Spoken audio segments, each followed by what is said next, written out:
Hello students, आप सभी का स्वागत है। स्टूडेंट्स, आप लोगों ने कमेंट किया था, मैसेज किया था, डायरेक्ट मैसेज किया था इसके लिए कि प्लीज BSOC 132 का मोस्ट इम्पोर्टेंट क्वेश्चन आंसर समझा दीजिए सर, और इसे आप समझाइए। एक स्टूडेंट देयर स्टूडेंट है, यूट्यूब की ही, पूजा नाम की, और मुकेश, पप्पू, अनमोल, नीतू, प्रिया, जूही,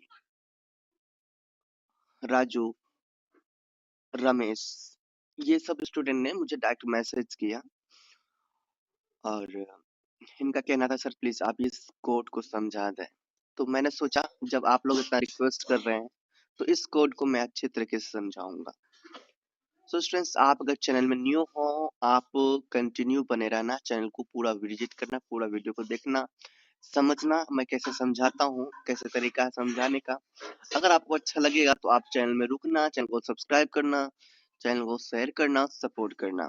एंड चलो, आपका जो है स्टूडेंट टाइटल है आपका कोड का भारत का समाजशास्त्र, या सर या कहो तो आपके कहीं कहीं टाइटल में भारत समाजशास्त्र लिखा रहेगा, ठीक है, ये आपका टाइटल है।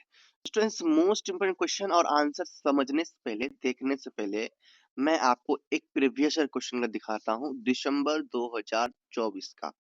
चलिए देखते हैं स्टूडेंट्स, ये पेपर है, देख सकते हो, BSOC 132 दिसंबर 2024 का। देख सकते हैं आपका टाइटल है भारतीय समाजशास्त्र। आपका एग्जाम स्टूडेंट होगा, ये मैं इसलिए दिखा रहा हूँ, आपको इससे ये पता चलेगा किस तरह से क्वेश्चन पूछे गए थे, पैटर्न क्या था, उसी प्रकार हम लोग तैयारी करेंगे, रेडी करेंगे ना। अधिकतम जो मार्क्स मिलेंगे वो 100 मिलेंगे और 3 घंटे तक आपका एग्जाम होगा। किन्हीं 5 प्रश्नों के क्या करना है, आपको जवाब देने होंगे 400 वर्ड्स में ना, 400 वर्ड मतलब 4 पेज में आपको क्या कर देना है, जवाब दे देना है।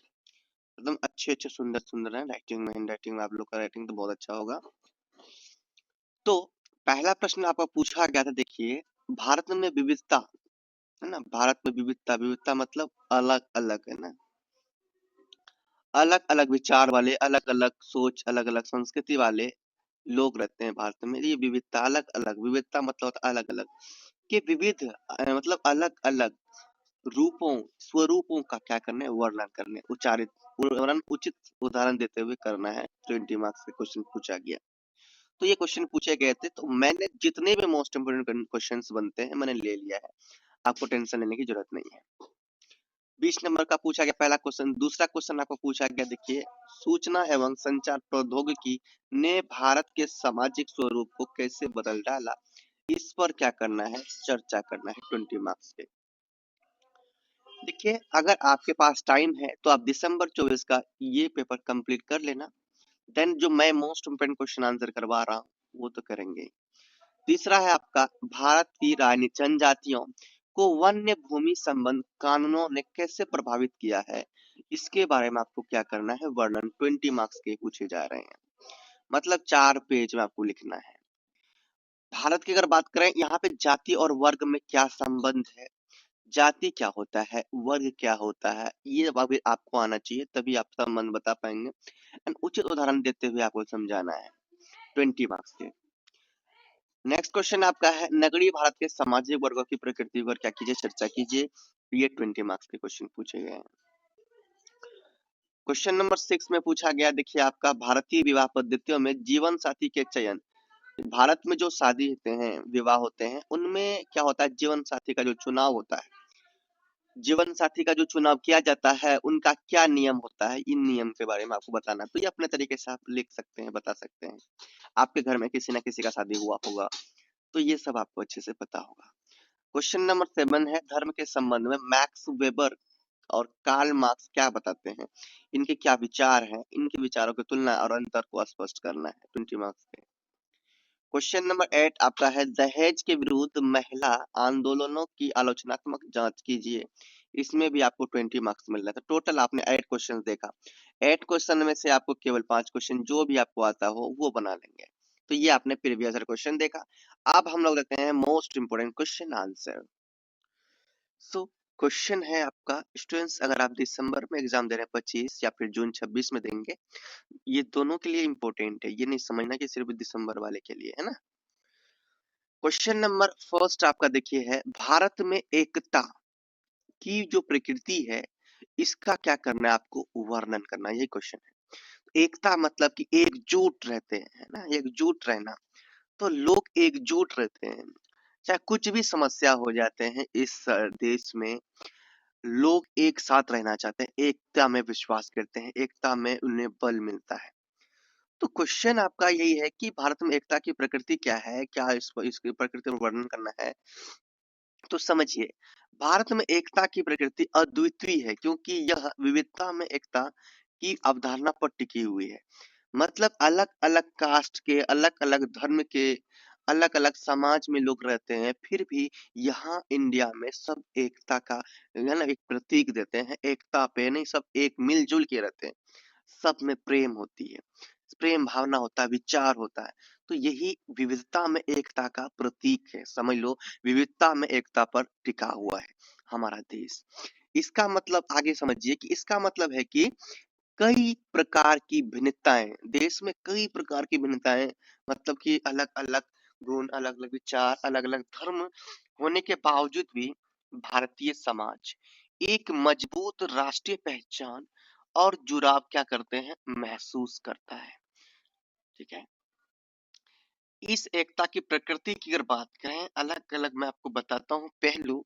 सबसे पहले अगर हम देखें सांस्कृतिक विविधता की, सांस्कृतिक विविधता में क्या क्या देखने को मिलता है, भारत में विभिन्न धर्मों के लोग रहते हैं, जैसे कि हिंदू, मुस्लिम, सिख, ईसाई, बौद्ध, जैन आदि धर्मों के लोग यहाँ पर रहते हैं।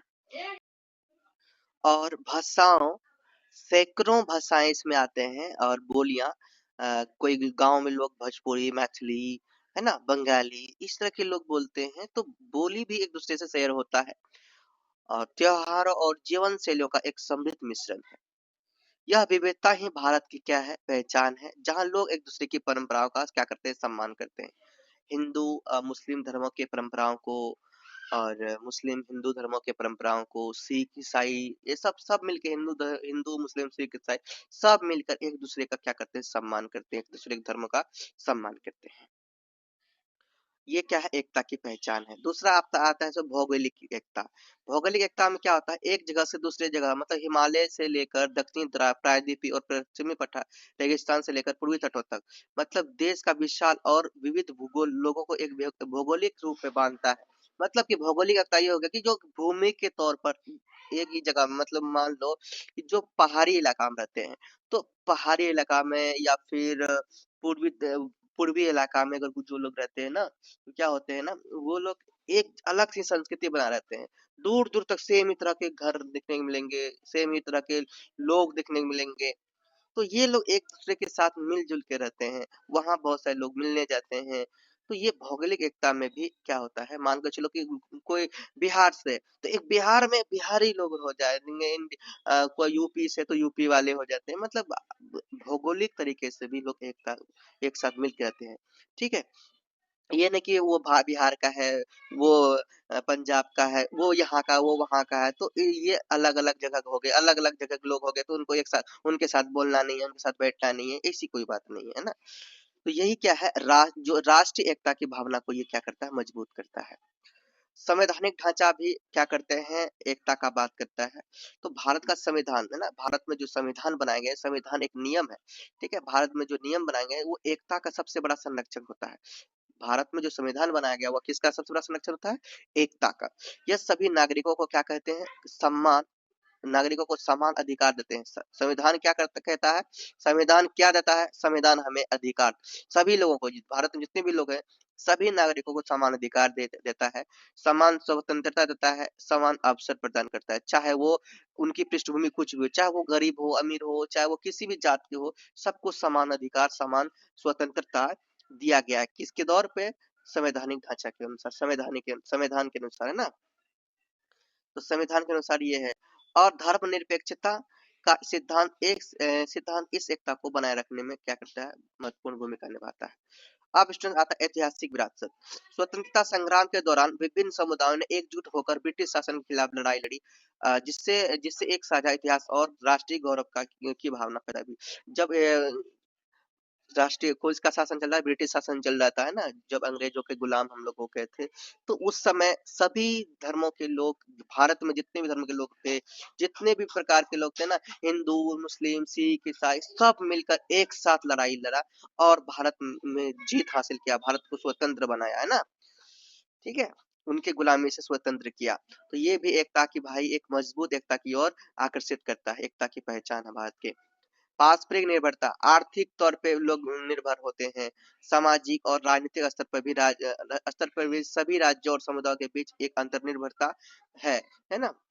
मतलब कि एक जगह से, मतलब मान लो बिहार से दिल्ली में काम किया जा रहा है, बिहार का काम दिल्ली में हो रहा है, दिल्ली का काम बिहार में हो रहा है, ठीक है, बिहार से काम दिल्ली में करने लोग आते हैं, दिल्ली दिल्ली के लोग बिहार पर निर्भर होता है, भारत के लोग, मतलब भारत में जो भी है अलग अलग राज्य के लोग अलग अलग राज्य पे डिपेंड होते हैं, अलग अलग जगह पे डिपेंड होते हैं, जब बिजनेस करते हैं, का आर्थिक क्रिया होती है उसके, तो बहुत सारे काम काज ऐसे हैं जो निर्भरता किस कहाँ पे निर्भर होता है, पारस्परिक निर्भर रहता है, ठीक है।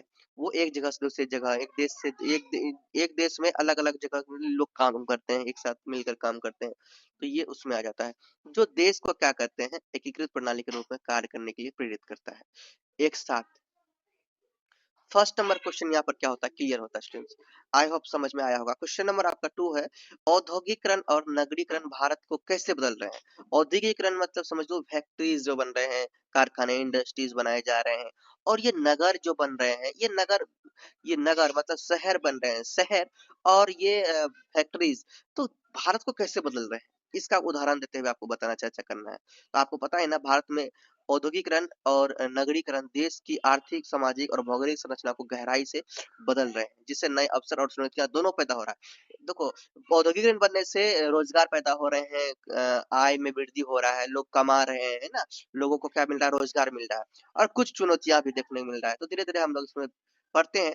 सबसे पहले आर्थिक परिवर्तन के अनुसार देखें तो क्या क्या हमको मिलता है। औद्योगिकरण ने भारत के आर्थिक परिदृश्य को कृषि आधारित विनिर्माण और सेवा आधारित अर्थव्यवस्था में बदल दिया।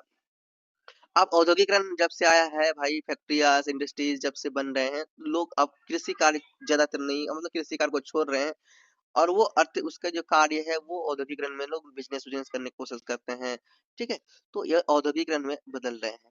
मान लो कि उदाहरण के तौर पर यहाँ उदाहरण भी दिया गया, उदाहरण देने के लिए कहा था, उदाहरण भी ले लिया। महाराष्ट्र में पुणे या कर्नाटक में बेंगलुरु, महाराष्ट्र के पुणे और कर्नाटक के बेंगलुरु जैसे शहर में बड़े बड़े इंडस्ट्रीज है ना, ये ऑटोमोबाइल हो वहाँ पे है, आईटी और बायोटेक्नोलॉजी जैसे उद्योग है, इंडस्ट्रीज हैं, तो ये सब बन गए हैं।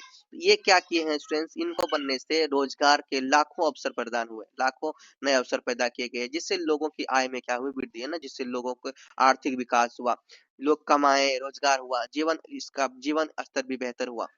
सामाजिक परिवर्तन क्या देखने को मिले, ये प्रक्रियाएं से सामाजिक गतिशीलता की बढ़ रही, सामाजिक जो है समाज गति कर रहे हैं ना, समाज बदलाव आ रहे हैं, समाज में सबके पास पैसा हो रहा है, तो ये सब भी हो रहे हैं। पारंपरिक सामाजिक संरचना को बदल रही है, उदाहरण ग्रामीण क्षेत्रों से लोग क्या कर रहे हैं, ग्रामीण क्षेत्रों से गांव वाले जगह से गांव से शहर की ओर जाते हैं, ठीक है, गांव में जिसका घर है तो वो शहर में जाते हैं, बहुत अधिक मात्रा में लोग पलायन कर बड़े पैमाने पर, मतलब कि जो ग्रामीण लोग हैं वो क्या कर रहे हैं, शहर जा रहे हैं, क्यों जा रहे हैं, कि उसको वहाँ बेहतर शिक्षा मिले ना, स्वास्थ्य सुविधा हो, रोजगार मिले, ये सब चीज मिले, पढ़ाई लिखाई जब रहा जहाँ रोजगार हो, कमाई हो, तो वो लोग वहां रहना चाहेंगे, तो इसीलिए लोग गांव के ग्रामीण क्षेत्र छोड़ के शहरी क्षेत्र में आते हैं। इससे क्या होता है स्टूडेंट्स, इससे ये चुनौती, ये दुष्परिणाम देखने को मिलता है कि संयुक्त जो परिवार प्रणाली वो कमजोर होते हैं, जो एक साथ मिलकर दादा दादी के साथ रहते थे, अब वो क्या करते हैं, दूर हो जाते हैं दादा दादी से, दादा को दादी को अकेले छोड़ देते हैं। इससे ये संयुक्त परिवार क्या होते हैं, अलग होते हैं, जो बड़ा परिवार होता है ना, ये परिवार किसमें बदल जाते हैं, एकल परिवार में। एकल परिवार मतलब कि माँ बाप बच्चे तक ही, ये अकेला दादा दादी को छोड़ दिया उनके बच्चे के, तो ये सब भाई एकल परिवार, छोटा फैमिली में, न्यूक्लियर फैमिली में ये लोग क्या हो रहे हैं, परिवर्तित हो रहे हैं, ठीक है। अब आगे देखो, साथ ही साथ सामाजिक और सांस्कृतिक सांस्कृतिक क्या विविधता भी शहरों में बढ़ रही है। सांस्कृतिक विविधता मतलब संस्कृति में भी भिन्नता आ रही है। अब भौगोलिक परिवर्तन भी है यहाँ पर, देखिए इसमें क्या है भौगोलिक परिवर्तन। भौगोलिक रूप से औद्योगिकरण और नगरीकरण भूमि उपयोग के पैटर्न को बदल रहे हैं ना, और शहरी फैलाव को जन्म कर रहे हैं। मतलब कि भौगोलिक पहले के समय में जितना देखो कम उद्योग था, कम शहर था, तो वहाँ कृषि अधिक होते थे, रिक्त जगह थे, खाली जगह बचे हुए थे, तो वहाँ लोग कृषि कार्य करते थे। तो अब क्या हो रहा है भाई, लोग कृषि कार्य नहीं, अब औद्योगिकरण में जा रहे हैं, तो कृषि कार्य कम हो रहा है ना, लोग शहर बना रहे हैं, घर बना रहे हैं भाई, तो इससे क्या हो रहा है, तुम जो पृथ्वी में जो जगह है वो जगह भर रहे हैं, है ना। तो उदाहरण देखो क्या है, शहरों के बाहरी इलाके तेजी से रियल एस्टेट और औद्योगिक पार्कों में बदल रहे हैं ना, जो जहां जिसके कृषि जिससे क्या हो रहा है, कृषि भूमि कम हो रही है, तो कृषि कार्य जो भूमि है वो कम हो रही है, क्योंकि वहां पे वो कैसे आप कृषि कार्य करें, वहां तो भाई पार्क बना रहे हैं, वहां तो भाई बड़े बड़े इंडस्ट्रीज खोल रहे हैं, तो वहां पे अब कृषि कार्य क्या होगा। ठीक है, तो ये भूमि, इससे क्या होता है, भूमि भी पूरी तरह से पैक हो रहे हैं, जनसंख्या भी बढ़ रहे हैं, भूमि भी खूबसूरत से बचेंगे नहीं तो फिर कैसे होगा। इससे क्या क्या देखने को मिलेगा भाई, इस परिवहन प्रणालियों पर दबाव बढ़ रहा है, इससे क्या हो रहा है, परिवहन प्रणालियों पर दबाव बढ़ रहा है ना, यानी कि ट्रक बस, परिवहन में जितने भी चीज आ जाते हैं ना, ट्रक बस, ट्रेन, रेलगाड़ी, है ना, तो मेट्रो, ये सब चीज भी ज्यादा बढ़ रहा है, तो ज्यादा बढ़ेंगे तो क्या होगा, जगह हमें कम मिलेगा, मिट्टी उपजाऊ सब चीज का उपयोग होगा, पर्यावरण प्रदूषित भी होंगे, इसमें वायु और जल प्रदूषण होंगे। पर्यावरण प्रदूषण में क्या क्या आ जाएंगे, वायु और जल प्रदूषण भी होंगे पहले, है ना। पर्यावरण प्रदूषण होगा तो वायु और जल प्रदूषण तो होंगे ही, और अपशिष्ट प्रबंधन जैसे गंभीर समस्याएं सामने आ रही है। ये कंप्लीट हो गया स्टूडेंट्स। क्वेश्चन नंबर आपका देखिए, क्वेश्चन नंबर आपका है 3, भारत की जनजातियों में होने वाली सामाजिक परिवर्तन की चर्चा उचित उदाहरण देते हुए कीजिए। तो भारत की जनजातीय, जनजाति समझ में आया क्या होता है, बहुत सारे स्टूडेंट ऐसे होंगे जनजाति समझ नहीं आता। तो भारत की जनजाति, देखो जनजाति क्या होता है, जनजाति ऐसे, जनजाति ना ऐसे सामाजिक समूह होते हैं जो एक निश्चित क्षेत्र में रहते हैं, एक निश्चित क्षेत्र में रहते हैं, जिनकी एक अलग ही पहचान होती है, वो हम लोगों के साथ हम नहीं रहते, वो अलग ही उसका पहचान, अलग ही तरह के दिखते हैं, अलग ही सोच होता है, अलग ही तरह से जीते हैं, वो लोग अलग ही संस्कृति, अलग ही रीति रिवाज होते हैं, उनके पूर्वज पे आधारित होते हैं। मान लो कि आदिवासी लोग हो गए, आप देख सकते हो कुछ जो जंगलों में रहते हैं, पहाड़ों में भी कहीं कहीं ऐसे जगह में रहते हैं, मतलब अलग टाइप के दिखते हैं, तो ये क्या होता है जनजाति। और ये नहीं सोचा वो जनजाति है तो नहीं, वो हमारे तरह नहीं भाई, उन्हें भी भारत में समान अधिकार मिला है, उन्हें भी हक मिला है, उन्हें तो और भी छूट मिला है भारत में। तो ये आपका जनजाति होता है, जनजाति का अलग अलग ही मात्रा, अलग ही जगह होता है, अलग ही संस्कृति होता है, अलग ही रीति रिवाज होता है। ठीक है, जो हम जैसे लोगों से अलग दिखते हैं, अलग बोली चाली होता है उनका। ठीक है, तो अब चलिए आगे इसको समझते हैं। भारत की जनजातियों में सामाजिक परिवर्तन मुख्य रूप से बाहरी दुनिया के साथ बढ़ते संपर्क, सरकारी नीतियों और आधुनिकीकरण के प्रभाव के कारण हो रहे हैं। मतलब ये लोग क्या कर रहे हैं, अब हम लोग से मिल रहे हैं, ये लोग हम लोग शहर से मिल रहे हैं, ये लोग जिस तरह से हम लोग एक दूसरे से मिल से बात करते हैं, हम लोगों के संपर्क में ये लोग जनजाति आते हैं ना, और ये हम लोग के साथ आके हम लोग के जैसे बन रहे हैं, हम लोग का जैसा बोली, हम लोग जैसा पहनावा ओढ़ावा संस्कृति को अपना रहे हैं ना। तो ये परिवर्तन उनकी पारंपरिक जीवन शैली, सांस्कृतिक और सामाजिक संरचनाओं को बदल रहे हैं। सामाजिक परिवर्तन के विभिन्न कारकों से प्रेरित हो, जैसे शिक्षा और आधुनिक प्रभाव भी देखने को मिल रहे हैं। शिक्षा और आधुनिक प्रभाव में क्या, शिक्षा का प्रसार जनजाति समुदाय में सबसे महत्वपूर्ण बदलाव ला रहे हैं। जैसे जैसे अधिक लोग शिक्षित हो रहे हैं, वे शहरी क्षेत्रों में अवसरों की तलाश रह रहे हैं। देखो जनजाति लोग भी क्या कर रहे हैं, तो जनजाति लोगों में भी जैसे मान लो आप, वो देखो वो लोग भी पढ़ाई कर रहे हैं, ऐसे नहीं हम लोग पढ़ाई कर रहे हैं, वो लोग भी पढ़ाई कर रहे हैं, वो लोग भी पढ़ाई करके हमारे तरह वो लोग बन रहे हैं, हमारे तरह वो लोग रह रहे हैं। वो लोग भी पढ़ाई करके शिक्षित हो रहे हैं, तो शिक्षित होगा तो वही थोड़े ना कि जंगलों में रहेंगे, वो लोग घर बनाएंगे, हमारे अगल बगल में रहेंगे, है ना, दिल्ली में मुंबई में कहीं खास जगह में जमीन जगह लेंगे, रहेंगे, बिजनेस करेंगे, तो वो लोग भी हमारी तरह बन रहे हैं। तो ये बदलाव देखने मिल रहा है, इससे जीवन की शैली, मान्यता और प्रथाओं में बदलाव आ रहा है, वे नई भाषाएं सीख रहे हैं और शहर जीवन शैली को अपना रहे हैं। आर्थिक परिवर्तन और गतिशीलता में देखिए क्या, औद्योगिकरण और बाजार अर्थव्यवस्था ने जनजातीय समुदायों को नकदी आधारित अर्थव्यवस्था में एकीकृत कर दिया है ना। और कई लोग पारंपरिक आजीविका को छोड़कर कृषि मजदूर या अन्य उद्योगों में श्रमिक बन गए हैं। इस आर्थिक परिवर्तन ने पारंपरिक सामूहिक स्वामित्व की अवधारणा को व्यक्तिगत और संपत्ति के विचारों में बदल रहे हैं। राजनीतिक और सांस्कृतिक परिवर्तन देखिए, राजनीतिक जागरूकता और शहरी सरकारी हस्तक्षेप ने भी बदलाव लाए। देखो इनमें भी अब देखो राजनीतिक हो रहे हैं। इन इन देखो अब देखो मान कर चलो, यहीं पे देखो भारत के राष्ट्रपति है कौन, द्रौपदी मुर्मू। ये भी एक जनजाति के कैटेगरी के लोग आते हैं ना। तो जनजाति है ना, आप बताओ ये कौन सी जनजाति है? और ये आदि मानव से आए हैं, पर आपको पता ही है ना। तो ये भी क्या है, जनजाति है। क्या राष्ट्रपति द्रौपदी मुर्मू जो है, आप भारत की राष्ट्रपति, आप सोच सकते हो। आप देख लेना राष्ट्र द्रौपदी मुर्मू कौन है। ये भी क्या है कि जनजाति है। अब ये भी कि राजनीतिक में हिस्सा ले रही है, मतलब हम लोगों की तरह जीवन। अब मतलब ये नहीं पुराना समय खत्म हो गया, ठीक है। तो ये सब आपको देखने को मिल रहे हैं। पंचायती राज संस्थाओं के यहाँ पे लागू होने हैं। पारंपरिक गाँव में इन लोग का एक गाँव बन रहा है। इन लोग का भी शक्ति अब क्या धीरे-धीरे बढ़ रहे हैं। और अब देखो जिससे देखो अब मान लो जागरूक नागरिक में राजनीतिक और सांस्कृतिक परिवर्तन हो रहे हैं, तो वो हमारे साथ रहेंगे। तो हमारे साथ रहें ग्रामीण परिषदों की भी शक्ति क्या धीरे-धीरे कमजोर हो जाएगी। और नए राजनीतिक ढांचे बनेंगे। अगर वो लोग हमारे साथ मिलेंगे तो नए राजनीतिक ढांचे बनेंगे। अक्सर पारंपरिक लैंगिक और भूमिकाओं को ये क्या करेंगे, प्रभावित भी करेंगे। अब ये क्वेश्चन यहाँ पर कंप्लीट होता है। क्वेश्चन नंबर 4 देखिए, भारत में महिला आंदोलन द्वारा उठाए जाने वाले प्रमुख मुद्दे हस्तक्षेप प्रस्तुत। भारत में महिला आंदोलन में देखो, इसमें देखो क्या महिला क्या आंदोलन कर रहे हैं, क्या उठाए रहे हैं कदम, यहाँ पर समझिए पढ़ते हुए। भारत में महिला आंदोलन ने समय के साथ एक व्यापक एजेंडा अपनाया है, जिसका अंतिम लक्ष्य महिलाओं के लिए संपूर्ण समानता, गरिमा और अधिकार प्राप्त करना है।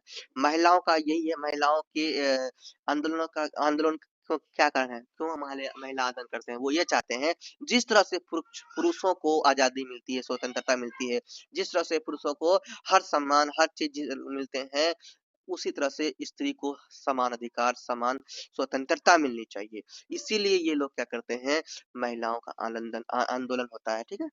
वो ये चाहते हैं। आज के समय में स्त्री और पुरुष में कोई भेदभाव नहीं। अब स्त्री जो काम करते हैं वो पुरुष करते हैं, जो पुरुष करते हैं वो स्त्री ना, लड़की लड़का सब, महिला पुरुष सब एक साथ मिलकर काम करते हैं, देखने को मिलते हैं। लेकिन फिर भी ये आंदोलन होने का कारण मान कर चलो, देखो कहीं कहीं फैक्ट्रीज में से है ना, अगर पुरुष को अगर 10,000 मिल रहा है तो स्त्री को 7,000। तो ये भेदभाव है, इसको मिटाना जरूरी है। तो इसीलिए ये सब आंदोलन भी हो जाता है कि मतलब दोनों को समान अधिकार मिलना चाहिए यार, है ना। और देखो, और ये खास करके महिला क्या कर रहे हैं, शिक्षा की ओर खास करके बहुत तेजी से बढ़ रहे हैं। ये लोग भी देखो जिस तरह से हम लोग बाहर रह के शिक्षा प्राप्त करते हैं, तो ये महिला भी अब देखो स्त्री जो है हर जगह पुरुष से ज्यादा महिला पढ़ रही है ना। स्त्रियां लड़कियां लोग पढ़ रही है, क्यों? क्योंकि अब देखो ये अपना एक समय बना लिया है ना। इन लोग का एक समय आ गया, यहाँ भेदभाव नहीं है, लड़का लड़की सब मिलके साथ में पढ़ सकते हैं, घूम सकते हैं, है ना, खेल सकते हैं, बैठ सकते हैं, सब चीज अपने साथ मिलकर कर सकते हैं। सबको समान अधिकार, समान स्वतंत्रता मिला है, ठीक है। अब देखो जिसे सशक्तिकरण की क्या माना गया है, कुंजी माना गया है, ताकि वे न केवल अपने अधिकारों के बारे में, वे अधिकारों के बारे में जागरूक हो सके, बल्कि आर्थिक स्वतंत्रता भी प्राप्त कर सके। शिक्षा के साथ साथ आंदोलनों ने रोजगार के समान अवसरों, समान वेतन, देखो है ना, कार्यस्थल पर सुरक्षित भेदभाव मुक्त वातावरण की मांग पर लगातार जोर दिया है। एक अत्यंत महत्वपूर्ण संवेदनशील मुद्दा घरेलू और यौन हिंसा का रहा है। यौन हिंसा मतलब सेक्स समस्याएं। तो ये सेक्स समस्याएं भी अब कम ही देखने को, मतलब अब लोग मैनेज हो गए हैं कि भाई कंट्रोल, भाई नहीं, नहीं ये सब नहीं होना चाहिए। वो उन्हों का भी जीने का हक है, उन्हें भी खुलकर जीने का हक है ना। ये सबको यौन समस्या मतलब सेक्स समस्या आप लोग तो समझते ही होंगे। तो ये सब भी आप देखो, आप लोग कोई महिला डर रही है कि भाई ऐसा कुछ होगा, हमारे साथ छेड़छाड़ होगा। अब छेड़छाड़ वेड़छाड़ ये सब होना धीरे धीरे कम हो रहा है, बलात्कार ये सब भी कम हो रहा है ना।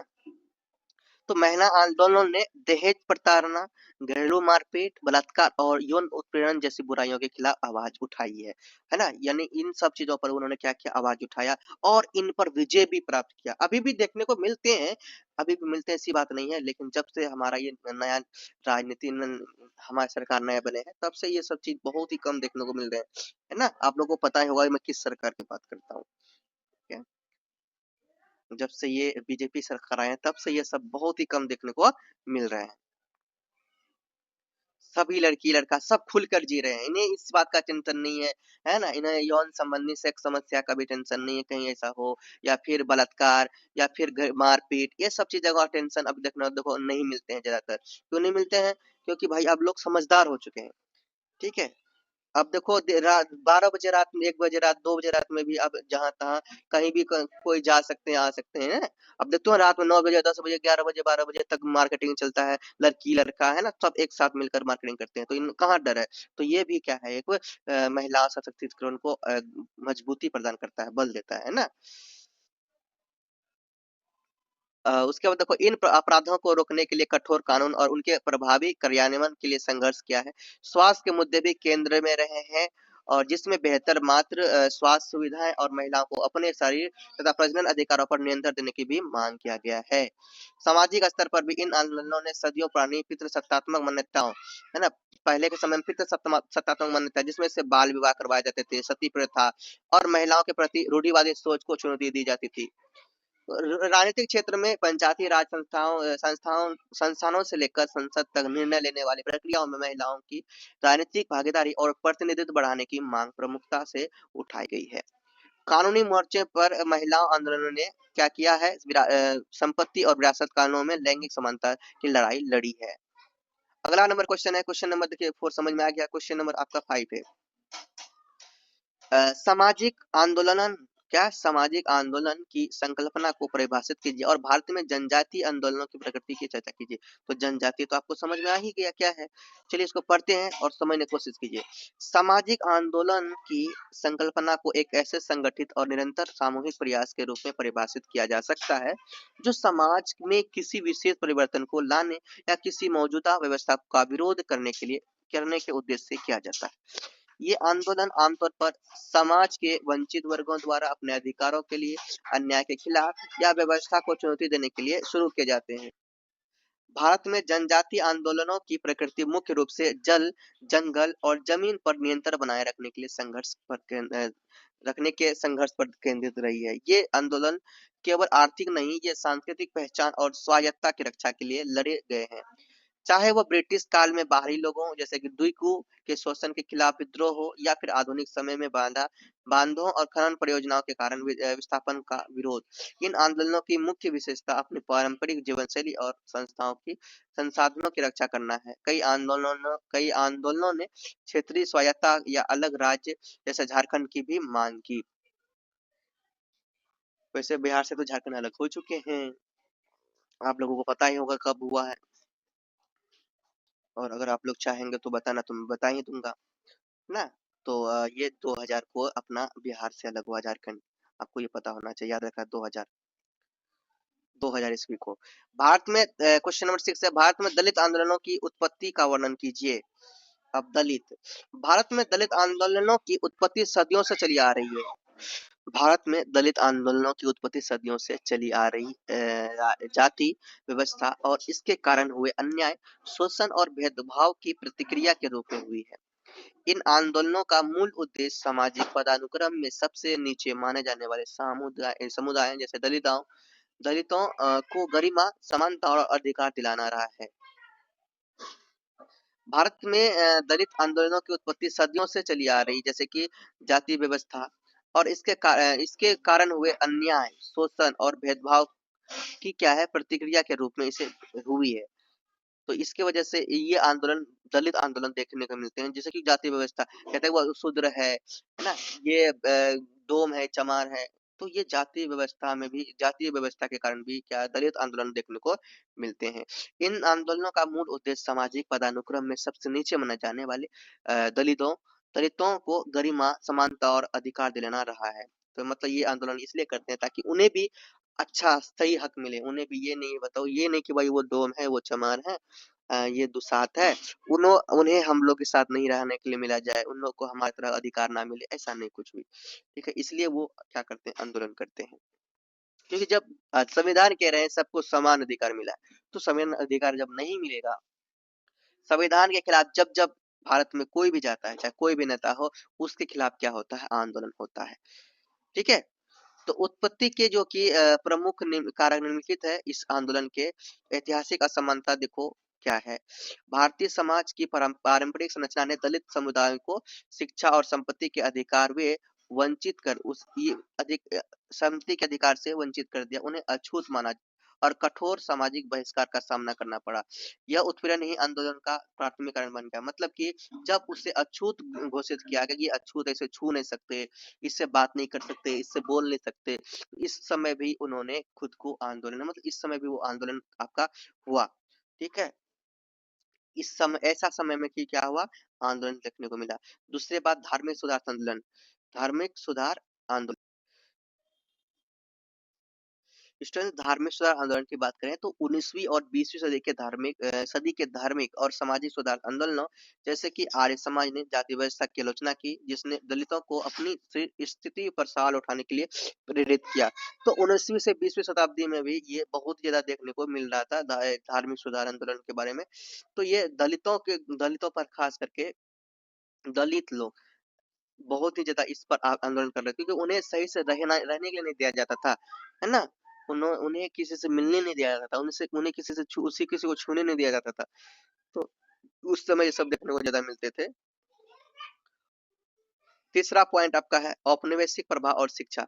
ब्रिटिश शासन ने आधुनिक शिक्षा के द्वारा ब्रिटिश शासन क्या किए थे? आधुनिक शिक्षा के द्वार खोले, जिससे दलितों के एक वर्ग को अपनी दुर्दशा का क्या बौद्धिक विश्लेषण करने का क्या मिला? अवसर मिला। ज्योतिबा फूले का योगदान देखो इसमें क्या था।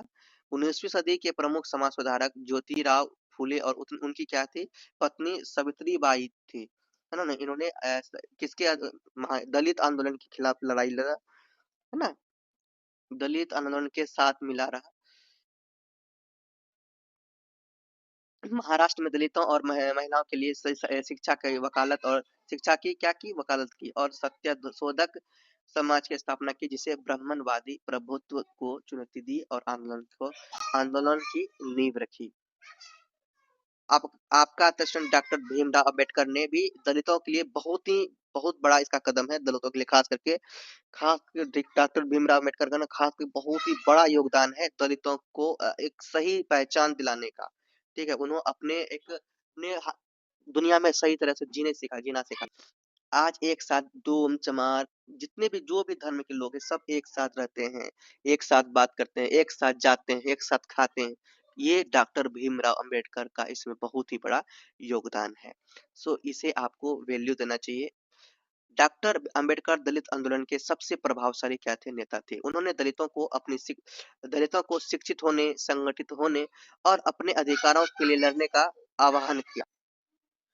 उन्होंने संवैधानिक तरीकों से असमानता को दूर करने और बाद में बौद्ध धर्म अपनाने का नेतृत्व किया, जिससे आंदोलन को एक नई दिशा मिली। क्वेश्चन नंबर आपका 7 है, उत्तर औपनिवेशिक भारत की वर्ग संरचना का वर्णन कीजिए। तो इसे समझिए, उत्तर औपनिवेशिक भारत क्या है। उत्तर औपनिवेशिक भारत की वर्ग संरचना जटिल है और यह औद्योगिकरण, नगरीकरण और सरकारी नीतियों जैसे कारकों से काफी प्रभावित हुई है। स्वतंत्रता के बाद भारत ने एक मिश्रित अर्थव्यवस्था अपनाई, जिसने नए आर्थिक वर्ग पैदा किए।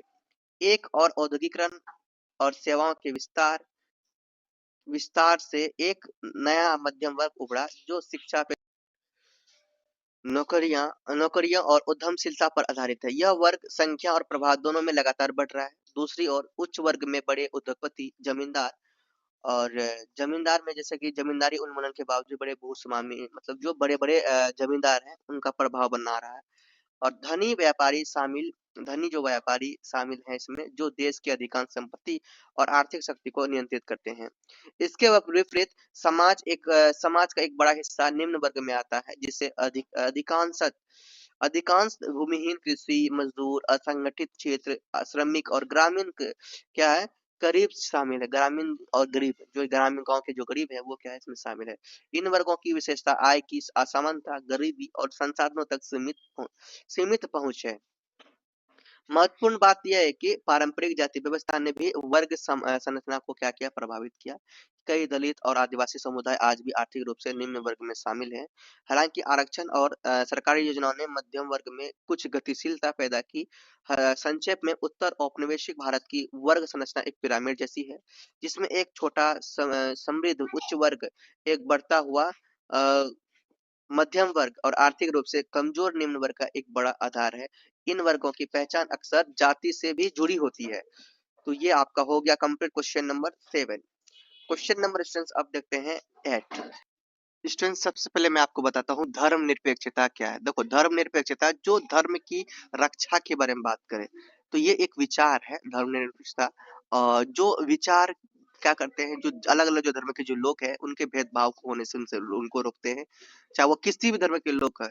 धर्मनिरपेक्षता वो होता है कि जो वो देखो ये एक ऐसा समाज होता है ना, एक ऐसा समाज में मान के चलो भारत में, भारत की बात करें तो भारत की जो राज्य या सरकार है वो किसी भी खास धर्म को ही नहीं संरक्षण देंगे, खास ही धर्म को नहीं मानेंगे, सम्मान देंगे, बल्कि वो हर धर्म को एक समान मानेंगे। ठीक है, यही होता है धर्मनिरपेक्षता। तो इसे हम लोग आदि अच्छे से समझते हैं।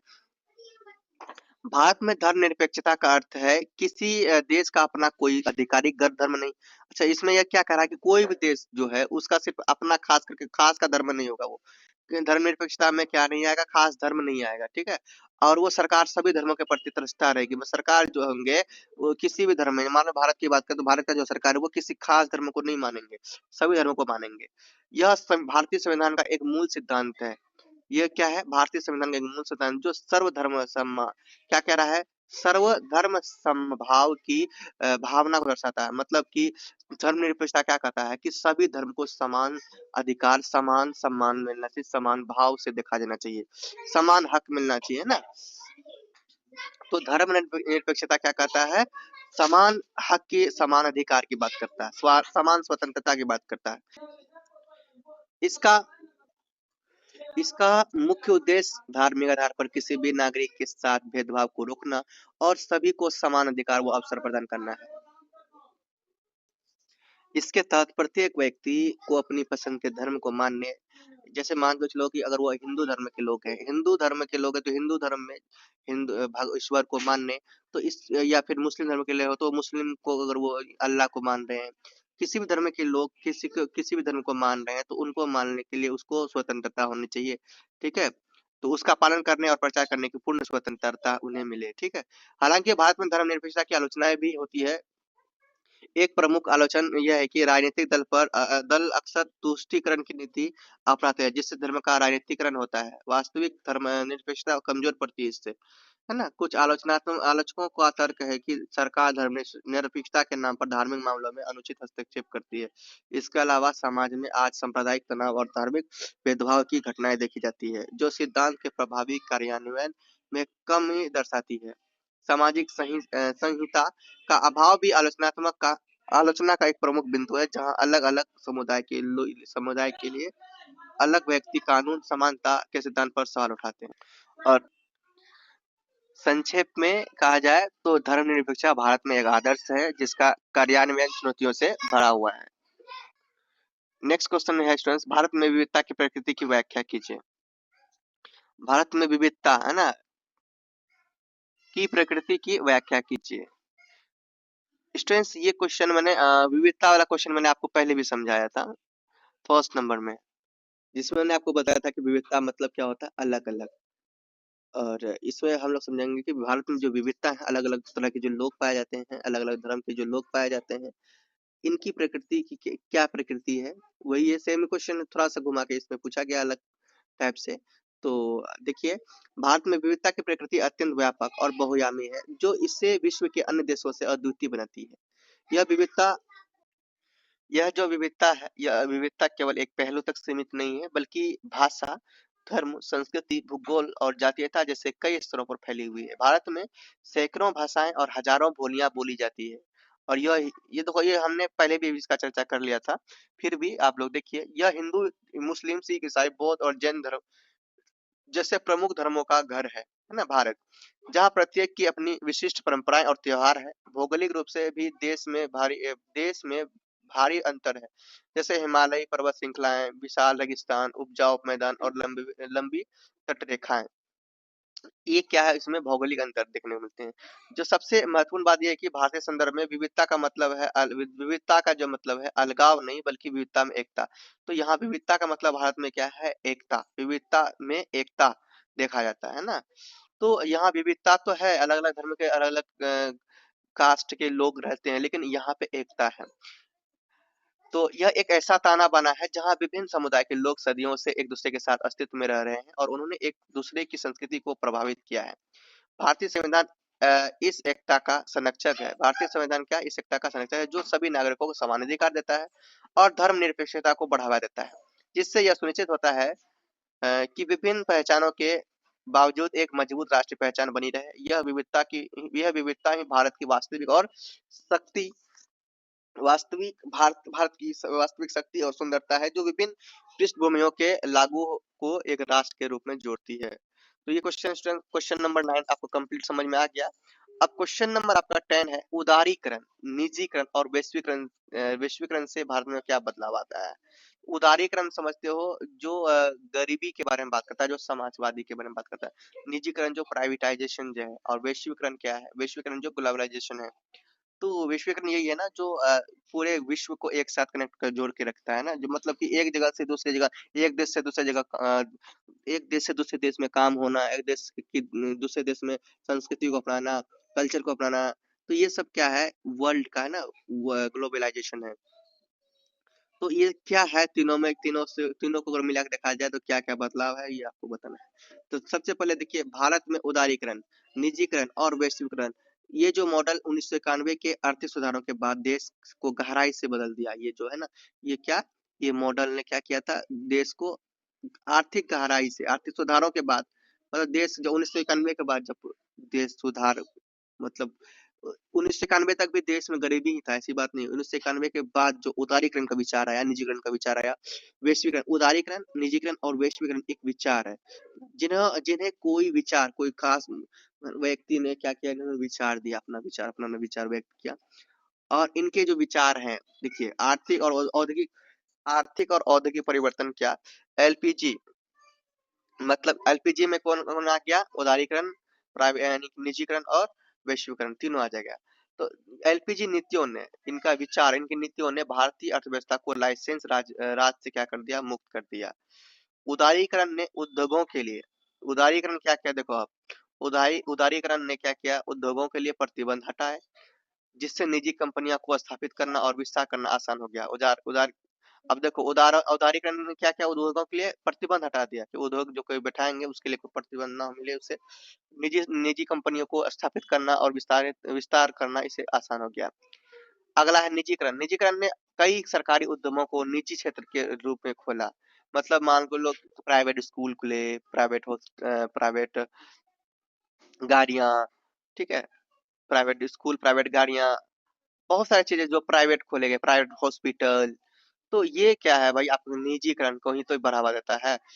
निजीकरण ने कई सरकारी उद्यमों को निजीकरण के क्षेत्र में खोल दिया, जिससे प्रतिस्पर्धा बढ़ी और दक्षता में सुधार हुआ। वैश्वीकरण ने भारतीय बाजार को विश्व के लिए खोल दिया, मतलब कि भारत का बिजनेस पूरे विश्व में हो रहे हैं, और विश्व में जैसे कि अमेरिका, जापान, चीन से बिजनेस किया जाता है भारत में। तो ये वैश्वीकरण ही तो कहलाएगा, जो पूरे दुनिया को एक एक गांव के, एक विलेज के रूप में जोड़ दिया, एक मार्केट बना दिया, जिससे विदेशी निवेश बढ़ा और बहुराष्ट्रीय कंपनियां भारत आई। उदाहरण, ऑटोमोबाइल क्षेत्र में मारुति सुजुकी जैसी कंपनियों ने बाजार में प्रतिस्पर्धा ला दी। आईटी और सॉफ्टवेयर क्षेत्र का विकास और वैश्वीकरण का एक प्रत्यक्ष परिणाम है, जिससे लाखों रोजगार पैदा हुए और भारत एक वैश्विक हब बन गया।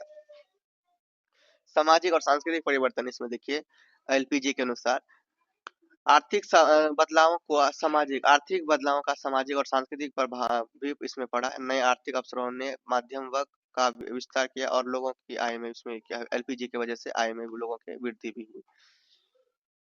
उदाहरण, उपभोक्तावाद में भारी वृद्धि हुई, लोगों ने कारें, इलेक्ट्रॉनिक्स और अन्य उपभोक्ता सामान खरीदना शुरू किया। वैश्वीकरण के कारण पश्चिमी संस्कृति और जीवन शैली का प्रभाव बढ़ा है, जो खान पान, फैशन और मीडिया के माध्यम से देखा जा सकता है।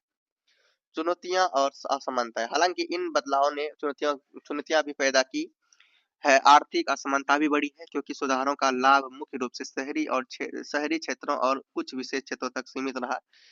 कृषि क्षेत्र में अपेक्षित सुधार नहीं हुए और असंगठित क्षेत्र के श्रमिक को अक्सर सुरक्षा का अभाव होता है इसमें। संक्षेप में अगर बात करें, एलपीजी मॉडल ने भारत को आर्थिक रूप से अधिक खोला। प्रतिस्पर्धा और वैश्विक स्तर पर एकीकृत बनाया इसे इसने, जिसने विकास की गति जिससे क्या हुआ, विकास की गति तेज हुआ, ग्रो हुआ, इंडिया का ग्रो हुआ, लेकिन इससे असमानता और क्षेत्रीय असंतुलन जैसी नई चुनौतियां भी इसमें आई। क्वेश्चन नंबर आपका आता है 11। सो स्टूडेंट्स, ये क्वेश्चन को समझिए, समकालीन भारत में जाति व्यवस्था में क्या परिवर्तन हुए। तो समकालीन की अगर मतलब बात करें तो आज के समय, समकालीन मतलब आज के समय में, ठीक है। तो आज के समय में भारत में जाति व्यवस्था में क्या परिवर्तन आया, ये देखिए। तो इसे तो समकालीन भारत में जाति व्यवस्था में महत्वपूर्ण परिवर्तन हुए हैं, हालांकि इसका प्रभाव पूरी तरह समाप्त नहीं हुआ है। सबसे प्रमुख बदलाव यह है कि आधुनिक संदर्भों में विशेषकर शहरी क्षेत्र और औपचारिक कार्यस्थल में जाति आधारित भेदभाव और अस्पृश्यता की प्रथाएं कमजोर हुई है। शिक्षा के प्रसार, औद्योगिकरण और शहरीकरण के कारण पारंपरिक पेशों और जाति के बीच सीधा संबंध ढीला पड़ गया है। लोग अब अपनी जाति के पारंपरिक काम तक सीमित नहीं, इसके अलावा भारतीय संविधान द्वारा समानता के सिद्धांत और आरक्षण जैसी सकारात्मक कार्रवाई नीतियों ने दलित समुदायों को सामाजिक पदानुक्रम में ऊपर उठने और मध्यम वर्ग का हिस्सा बनने में मदद की, जिससे सामाजिक गतिशीलता बढ़ी। हालांकि ग्रामीण क्षेत्र इलाके में और विवाह जैसे व्यक्तिगत मामलों में जाति की पहचान आज भी बहुत मजबूत है। राजनीतिक क्षेत्र में जाति एक महत्वपूर्ण कारक बनी हुई है, जहां जातिगत पहचान का उपयोग अक्सर राजनीतिक लामबंदी के लिए किया जाता है। संक्षेप में, जाति व्यवस्था अपने पारंपरिक कठोर रूप के रूप में बदलकर एक अधिक जटिल और लचीली पहचान बन गई, जो आधुनिक भारत में विभिन्न तरीकों से सक्रिय है। क्वेश्चन समझ में अगर नहीं आया तो समझ में आ जाओ कि आज के समय में जाति व्यवस्था की अगर बात करें तो जाति व्यवस्था में भी आज के समय में परिवर्तन नहीं आया है। देखो, ज्यादातर अभी जाति पाति का अभी भी खास करके देखे जाए, जाति प्रति का भेदभाव थोड़ा थोड़ा हो रहा है। क्यों हो रहा है? कहता है नहीं, वो मुस्लिम है मैं उसे वोट दूंगा, वो हिंदू है मैं उसे वोट दूंगा, वो बीजेपी है, वो राम मंदिर बनवाया तो मैं उसे वोट दूंगा, वो क्या कहते हैं, राहुल गांधी है ना, कांग्रेस को मैं वोट दूंगा, उसने अच्छा काम किया, वो इस कास्ट के हैं, वो इस कास्ट को मानते हैं। मतलब अभी भी थोड़ा थोड़ा इधर उधर की बातें चल रही है ना। तो आपने यही देखा। आगे है, परिवार के कार्यों पर चर्चा कीजिए। तो परिवार के कार्यों पर चर्चा करना है, इसे पढ़ना है। परिवार के क्या कार्य है, यहाँ पर क्या क्या हुए हैं। तो परिवार समाज की एक मूलभूत इकाई है। परिवार क्या होते हैं? समाज के खास करके मूलभूत इकाई होती है, और इसके कार्य मानव अस्तित्व और सामाजिक व्यवस्था को बनाए रखने के लिए महत्वपूर्ण है। सबसे प्राथमिक कार्य यौन इच्छाओं का विनियमन और प्रजनन है ना। सबसे प्राथमिक कार्य जो क्या है, परिवार का निर्माण के लिए सबसे प्राथमिक कार्य क्या है? यौन इच्छाओं का विनियमन। तो यौन इच्छा समझते हो ना, सेक्स इच्छा, इसका विनियमन और प्रजनन है, जिसके माध्यम से समाज की निरंतरता सुनिश्चित होती है और बच्चों का कानूनी और सामाजिक पालन पोषण संभव होता है। इसके अलावा परिवार अपने सदस्यों को शारीरिक सुरक्षा और भावनात्मक समर्थन प्रदान करता है, विशेषकर बच्चों, बुजुर्गों और बीमार व्यक्तियों की देखभाल करता है। परिवार का एक प्रमुख आर्थिक कार्य भी है, यह उपभोग की एक इकाई के रूप में कार्य करता है, संसाधनों को साझा करता है और पारंपरिक समाजों में उत्पादन की इकाई भी होता है। बच्चों के समाजीकरण में परिवार की केंद्रीय भूमिका है, जहाँ बच्चे भाषा, मूल्य, मानदंड, रीति रिवाज और सामाजिक व्यवहार सीखते हैं, जो उन्हें समाज का एक कार्यात्मक सदस्य बनाते हैं। अंत में, परिवार सदस्यों को पहचान, स्थिति और सुरक्षा की भावना प्रदान करके मानसिक और भावनात्मक स्थिरता सुनिश्चित करता है। परिवार व्यक्तियों और पूरे समाज दोनों के लिए अस्तित्व और निरंतरता के लिए आवश्यक कार्यों का एक जटिल जाल पूरा करता है। क्वेश्चन नंबर अब देखिए अगला है, जाति और वर्ग में क्या संबंध है? उचित उदाहरण देते हुए समझाइए। समझिए इसे। जाति और वर्ग भारतीय समाज में सामाजिक स्थिरीकरण के दो महत्वपूर्ण आधार है ना। क्या है? जाति और वर्ग जो है भारतीय समाज में सामाजिकरण स्थिरीकरण के दो प्रमुख आधार है। इनके बीच का संबंध जटिल और गहरा है। पारंपरिक रूप से जाति एक प्रदत्त स्थिति है। जाति क्या होता है भाई? ये कास्ट स्थिति, जैसे मान के लो कोई धोबी, चमार है ना, यादव, पंडित, ब्राह्मण, राजपूत, चौहान, तो ये सब आते हैं, ये जाति माता है ना। और जाति में भी अलग-अलग प्रकार के वर्ग होते हैं, जिसका अर्थ होता है जाति एक प्रदत्त स्थिति है, जिसका अर्थ होता है जिसका यह जन्म से निर्धारित होती है और इसमें बदलाव लगभग असंभव था। यह धार्मिक शुद्धता, परंपरा और वंशानुगत पद वंशानुगत वंशानुक्रम पर क्या आधारित ये है।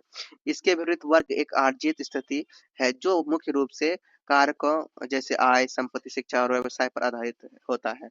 इसमें गतिशीलता संभव, हालांकि ये अवधारणा सैद्धांतिक रूप से अलग है। भारत में ये आपस में गहराई से जुड़ी हुई है। ऐतिहासिक रूप से उच्च जातियां अक्सर उच्च वर्ग जैसे जमींदार उच्च जो जातियां हैं, जो बड़े बड़े जात हैं, वो बड़े बड़े हैं, मतलब कि उसके पास जमीन है, वो उस काम का जो शिक्षित पेशेवर काम कर रहे हैं ना, शिक्षित मतलब वो ऑफिशियल वर्क कर रहे हैं, सरकारी काम कर रहे हैं, तो अच्छा सा। जबकि निम्न जातियां आर्थिक रूप से निम्न वर्गों जैसे कि भूमिहीन, मजदूर, सफाई कर्मचारी का यही हिस्सा रहा है। उदाहरण के लिए अगर बात किया जाए, एक गांव में प्रमुख उच्च जाति के सदस्य आमतौर पर गांव की अधिकांश भूमि के रूप में मालिक होते हैं, भूमि के मालिक होते हैं और इस प्रकार के आर्थिक रूप से उच्च वर्ग का प्रतिनिधित्व करते हैं। इसके विपरीत उसी गांव के दलित समुदाय के सदस्य अक्सर भूमिहीन होते हैं और उच्च जाति के सदस्यों के खेतों में मजदूरी करते हैं, जिससे वे निम्न वर्ग में आते हैं। समकालीन भारत में हालांकि शहरीकरण और शिक्षा ने कुछ हद तक इस संबंध को ढीला किया, जैसे कि निम्न जाति के शिक्षित व्यक्ति मध्यम वर्ग में शामिल हो रहे हैं। आर्थिक असमानता और जाति अक्सर एक दूसरे को मजबूत करते हैं। संक्षेप में जाति और वर्ग पूरी तरह से अलग नहीं है, वे एक दूसरे को प्रभावित करते हैं और भारत में सामाजिक असमानता को बनाए रखने में संयुक्त रूप से महत्वपूर्ण भूमिका निभाते हैं। स्टूडेंट्स, टाइम की कमी की वजह से मैं सही से समझा नहीं पा रहा हूँ, क्योंकि बहुत सारे काम है, मुझे टाइम नहीं मिल पा रहा है वीडियो बनाने का, सही से समझाने का टाइम नहीं मिल रहा है। किसी तरह से इंपॉर्टेंट क्वेश्चंस मैं आपको सजेस्ट कर रहा हूँ, ये क्वेश्चंस बहुत इंपॉर्टेंट है। भारतीय विवाह पद्धतियों में जीवन साथी के चयन संबंधी नियम को स्पष्ट कीजिए। तो जीवन साथी का नाम सुन के ही आपको पता चलता है कि भाई जिससे हम लोग शादी करते हैं, जिसको अपने जीवन साथी बनाते हैं ना, जिसको जीवन भर रखते हैं, वही जीवन साथी होता है ना। इनका चयन बहुत ही सोच समझ के किया जाता है। तो भारत में ये विवाह पद्धतियों में जो जीवन साथी का चयन होता है, ये कैसे होता है, इसके क्या नियम होते हैं, ये बताना है। भारतीय विवाह पद्धतियों में जीवन साथी का चयन मुख्य रूप से पारंपरिक सामाजिक नियमों और सांस्कृतिक मानदंडों द्वारा निर्देशित होता है, ना कि केवल व्यक्तिगत पसंद से। तो ये क्या कह रहे हैं कि अगर भारत में जो कुछ नियम होते हैं, शादी करने के नियम होते हैं, पहले लड़की को देखा जाता है, लड़का को देखा जाता है, लड़का को देखने के बाद, है ना, बातचीत फाइनल किया जाता है कि भाई लड़की लड़की को पूछा जाता है लड़का पसंद है, फिर लड़का को पूछा जाता है लड़की पसंद है, फिर गांव समाज में चर्चा होती है, माँ बाप को पसंद होना पड़ता है, मतलब कुछ नियम के अनुसार किया जाता है। फिर दहेज प्रथा के बारे में भी बात चलता है। ये नियम सुनिश्चित करते हैं कि विवाह मौजूदा सामाजिक संरचना, विशेषकर जाति व्यवस्था और पारिवारिक प्रतिष्ठा को बनाए रखे। सबसे महत्वपूर्ण नियम अंतर्विवाह है, जिसका अर्थ है कि एक व्यक्ति से अपेक्षा की जाती है कि वो अपनी ही जाति, उपजाति या धार्मिक समूह के भीतर जीवन साथी चुने, है ना। यह नियम सदियों से जाति की शुद्धता और पदानुक्रम को बनाए रखने के लिए केंद्रीय रहा है। मान के चलो ये होता है ना कि अगर यादव है तो यादव से ही शादी करेगा, ब्राह्मण है तो ब्राह्मण से ही शादी करेगा, तो ये भी भारत में एक नियम है, ठीक है। ये नियम आज से नहीं, बहुत बहुत लंबे समय से चले आ रहे हैं, ठीक है। और एक महत्वपूर्ण नियम बहिर्विवाह, ना बहिर्विवाह, जो भाग कर शादी कर लेते हैं लोग, जो कुछ निश्चित समूह के भीतर विवाह प्रतिबंध करता है। आमतौर पर लोग अपने ही गोत्र या एक ही गांव के भीतर विवाह नहीं करते, ताकि रक्त संबंधियों के बीच विवाह को रोका जा सके। पारंपरिक तरीकों में जीवन साथी का चयन अक्सर व्यक्तियों द्वारा स्वयं नहीं किया जाता, बल्कि माता पिता या परिवार के बुजुर्गों द्वारा व्यवस्थित किया जाता है, जिसे व्यवस्थित विवाह कहा जाता है ना, अरेंज मैरिज कहा जाता है। मतलब कि भारत में माँ-बाप इसे क्या करते हैं, अपने मन से पसंद करते हैं लड़का को, लड़की को, ठीक है? उनके मनपसंद से, गाँव वाले के मनपसंद से, है ना? समाज वाले के मनपसंद से विवाह होता है। उसे वो क्या कहा जाता है? अरेंज मैरेज कहा जाता है। इसमें परिवार की आर्थिक स्थिति, सामाजिक स्तर और प्रतिष्ठा का मिलान क्या होता है? शामिल होता है। हालाँकि समकालीन भारत में शिक्षा, शहरीकरण और पश्चिमी प्रभाव के कारण इन नियमों में बदलाव आ रहा है, जैसे कि प्रेम विवाह। अब प्रेम विवाह देखने को मिल रहे हैं ज़्यादातर, लव मैरिज, लोग अपने-अपने पसंद से शादी करते हैं और स्वयं द्वारा चुने गए जीवनसाथी की संख्या बढ़ रही है, लेकिन ये चयन अक्सर जाति या धर्म की सीमाओं के भीतर ही होते हैं। चलो ये हो गया क्वेश्चन 15 है। सो लास्ट क्वेश्चन है, दहेज के विरुद्ध महिला आंदोलन की आलोचनात्मक जांच कीजिए। दहेज के विरुद्ध, दहेज जो देते हैं, मतलब होता है ना, कहता है कि नहीं ये गरीब है, ये दहेज नहीं दे पाएगा तो उससे शादी नहीं करेंगे, है ना। ऐसा भी कभी कभी देखो, कभी कभी लड़के वाले दहेज मांगते हैं कि 20 लाख 50 लाख, है ना, इतना लाख लाख रुपया चाहिए तब शादी होगा। मतलब ये दहेज प्रथा के खिलाफ जो आंदोलन होते हैं महिला का, ये क्या है, ये देखिए। भारत में दहेज के विरुद्ध, आंसर देखिए, भारत में दहेज के विरुद्ध महिला आंदोलन सदियों पुराने एक गंभीर सामाजिक बुराइयों को खत्म करने के उद्देश्य से शुरू हुए थे। इन आंदोलनों ने दहेज प्रथा के कारण होने वाली हिंसा, हत्याएं और महिलाओं के शोषण के खिलाफ आवाज उठाई है, और इस मुद्दे को व्यक्तिगत व्यक्तिगत से बदलकर एक सार्वजनिक और राजनीतिक मुद्दा भी बना दिया गया। देखो, दहेज अगर नहीं मिलता था तो बच्चे उसको मार दिया जाता था, हत्या किया जाता था, उनके साथ बहुत अन्याय होता था। इससे आवाज, इसी के आवाज उठाने के लिए महिला आंदोलन होता था दहेज के लिए। और इस मुद्दे को व्यक्तिगत से बदलकर एक सार्वजनिक और राजनीतिक मुद्दा बना दिया गया। इस इन प्रयासों के परिणामस्वरूप दहेज निषेध अधिनियम 1961 और भारतीय दंड संहिता में संबंधित संसाधनों जैसे कि धारा 498 ए को लागू किया गया, जिससे महिलाओं को कानूनी सुरक्षा मिली। आंदोलनों ने जागरूकता फैलाई और इस प्रथा को सामाजिक रूप से अस्वीकार बनाने में महत्वपूर्ण भूमिका निभाई। इसमें ये इस नियम में, इस कानून में ये कहा गया कि कोई भी अगर किसी से शादी करता है, तो वो जबरदस्ती पैसा का दहेज का मांग ना करे। अगर वो खुशी से कुछ देना चाहे तो वो दे सकते हैं, लेकिन ये जबरदस्ती मांग नहीं करे कि इतना ही देना होगा, और शादी हो जाने के बाद दहेज के लिए उसे कोई भी आवाज नहीं उठाए। ये सब इस नियम है उसमें।